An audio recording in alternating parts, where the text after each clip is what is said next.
We've been telling the story of legalized sports betting for years as a cultural shift. Leagues embraced it, commissions regulated it, and fans downloaded all the apps to secure those bonus bets.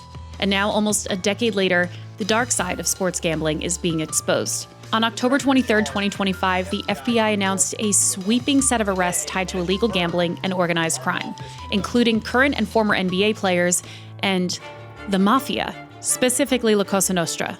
Federal Director Kash Patel stood alongside prosecutors in Brooklyn and said that this wasn't just small-time bookmaking, but a sprawling conspiracy blending high-stakes betting with organized crime influence.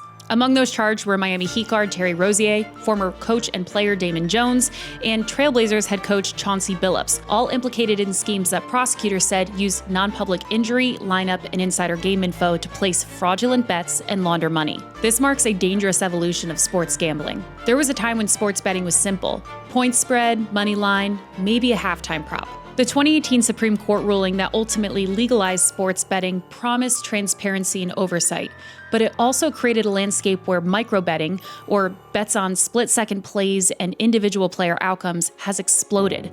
Micro-betting moves faster than regulators can track, and because they're so small and specific, they're easier to influence without anyone noticing. The investigation centered on NBA betting, but federal authorities and integrity monitors flagged suspicious betting activity across baseball, golf, and college athletics, all tied to that same explosion of legalized, hyper-granular wagering that doesn't require fixing an entire game. And beyond integrity concerns, sports gambling isn't just a business, but a public health crisis. Research and lawsuits point to skyrocketing addiction rates linked to app design, push notifications, betting incentives, and 24/7 access.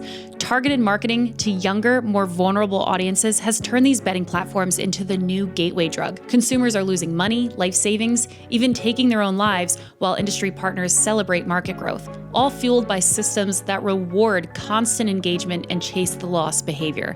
Think about the math. 96% of users on betting platforms lose. So who are the 4% that are winning?